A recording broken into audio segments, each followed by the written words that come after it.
dans mon rang de vigne.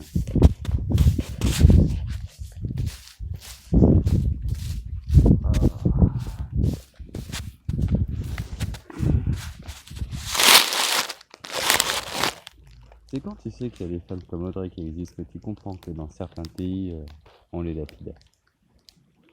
Quelque part, ça justifie la lapidation et la domestication de la femme par l'homme. Bon, en passant. Ouais, cette entrée de vidéo, elle fait mal aux oreilles. De toute façon, derrière chaque blague, trait d'humour, il y a une part de vérité innommable. Admettons, essayons d'être un peu pragmatiques.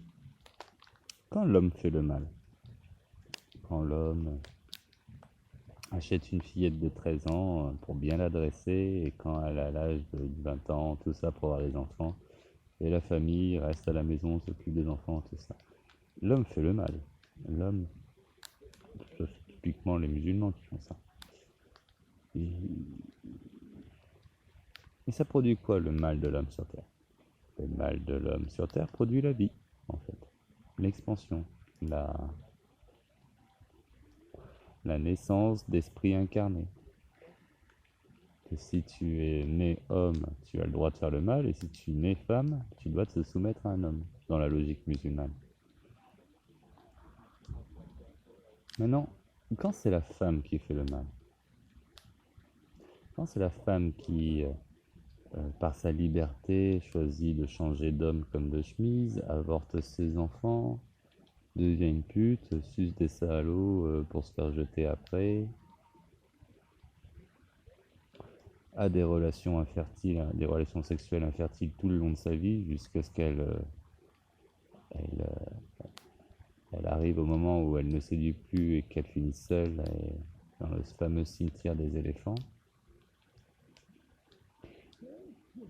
Quand la femme fait le mal, il n'y a plus d'enfants sur Terre, il n'y a plus de foyer, il n'y a plus que des entités individuelles qui jouissent de l'instant présent, qui s'éteindra l'instant d'après.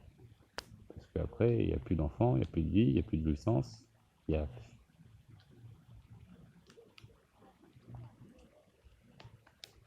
Et on dit qu'on est les mâles, le mâle dominant. C'est comme ça qu'on nomme l'homme. On nomme l'homme le mâle.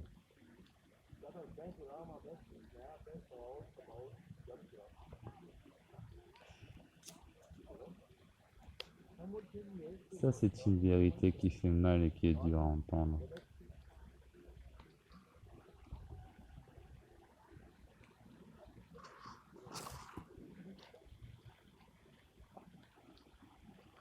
Pourtant, elle est juste. Du coup, une société qui décourage l'homme de faire le mal et qui encourage la femme de le faire est une société qui tend vers l'autodestruction.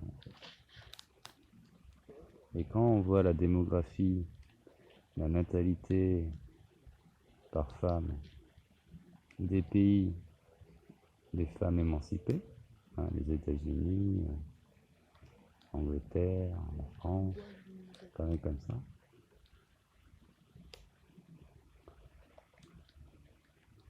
ça valide ce que je dis. Quand tu vois les natalités d'autres pays, plus traditionnelles, patriarcales, fortes, en Chine, une femme a à la limite le droit de parole dans le cercle privé, tu vois. Mais vraiment, 2-3 mots, pas plus.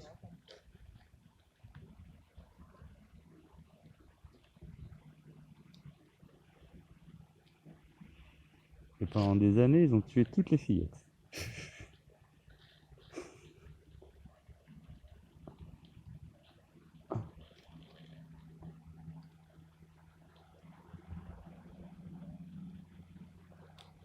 Ça m'envoie les Chinois.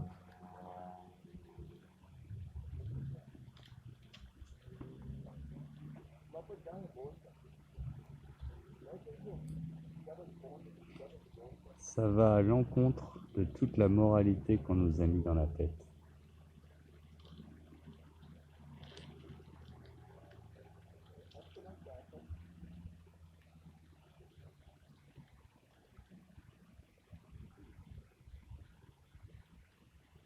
Hmm.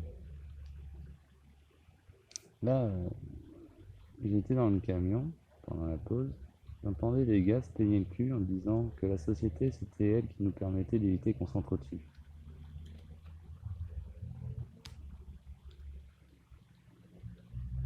Mais ça ne fait que décaler le problème parce que la société occidentale fait la guerre à une autre échelle.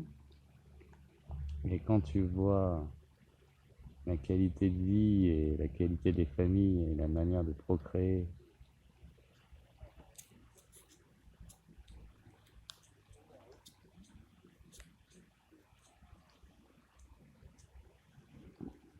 ça peut tendre que à l'infertilité.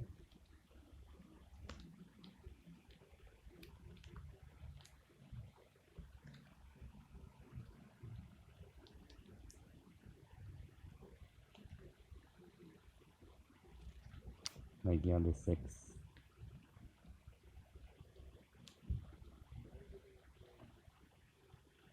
Si tu t'es incarné dans le corps d'une femme, c'est que tu es là pour souffrir, pour payer un karma.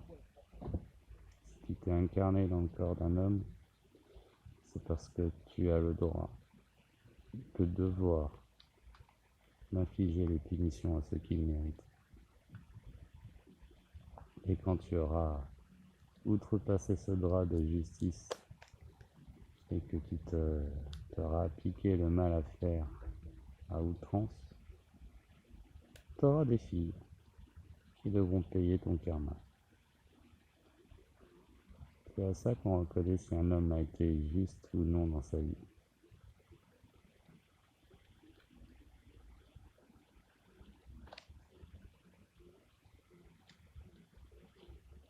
Mais bon, tout ceci ne sont que des théories venant d'un esprit vagabond, parcourant les idées, les réflexions,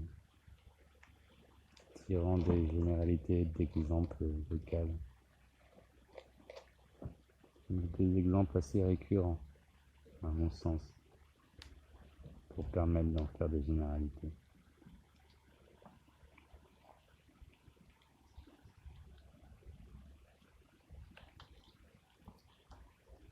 La mère de mon fils est une pute.